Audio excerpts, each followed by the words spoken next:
Brought to you by Penguin.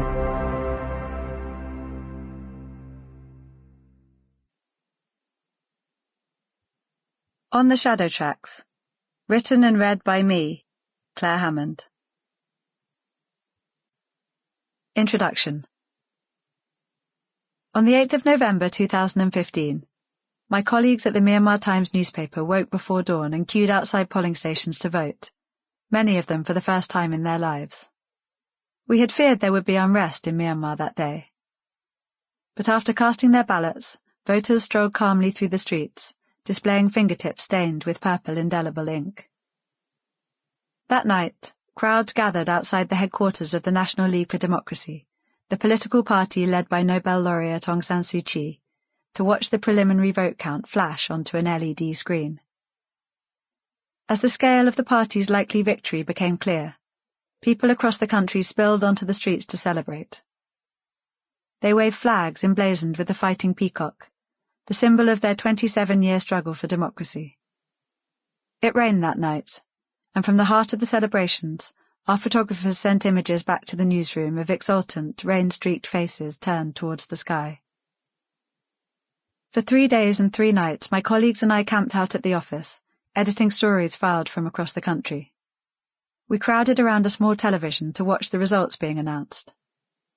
When we realised that Aung San Suu Kyi's party would win an absolute majority in Parliament, I watched my colleagues celebrate their own victory.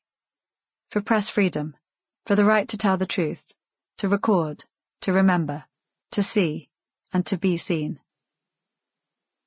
Outside the country, and particularly in the West, the election result was hailed as a triumph for liberal democracy in one of the world's most repressive states. At the centre of the story was Aung San Suu Kyi, the Oxford University-educated daughter of Myanmar's independence hero General Aung San. After emerging as the leading figure of the pro-democracy movement in 1988, she had endured 15 years under house arrest, while her supporters had been thrown into colonial-era prisons, where many of them were tortured or killed. With her calm resolve and mantra of peace, Aung San Suu Kyi appeared to stand in sharp and uncomplicated opposition to the military generals who had brutalised Myanmar's people for half a century. Both in Myanmar and in the West, the struggle between the two had been reduced to a simple contest between good and evil.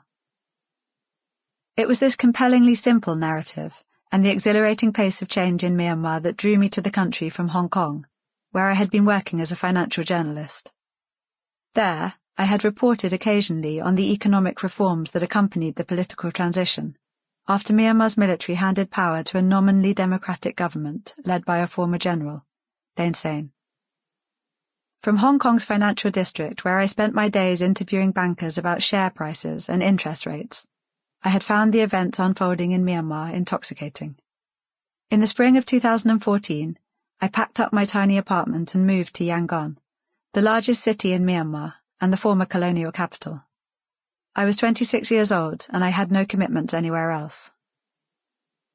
But when I sat down at my new desk and began editing the business pages of the Myanmar Times, an English-language newspaper, I found myself grappling with what was, in fact, a formidably complex history.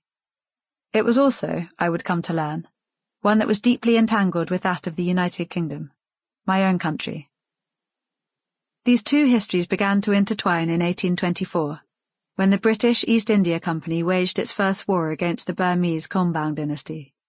The company already ruled large parts of India and was looking to expand its control over the Asian sea trade.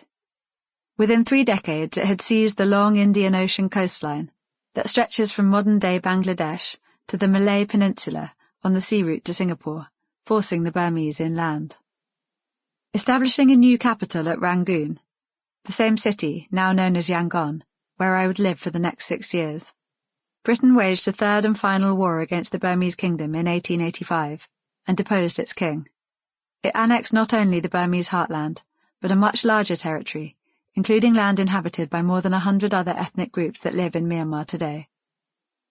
At the centre of this diverse territory were the ethnic Burmese, who now make up an estimated 2/3 of Myanmar's population of 54 million. The data on Myanmar's ethnic makeup is considered so sensitive that it's not made public. Parts of the surrounding lowlands were home to rival kingdoms, including the Rakhine in the west. Sample complete. Ready to continue?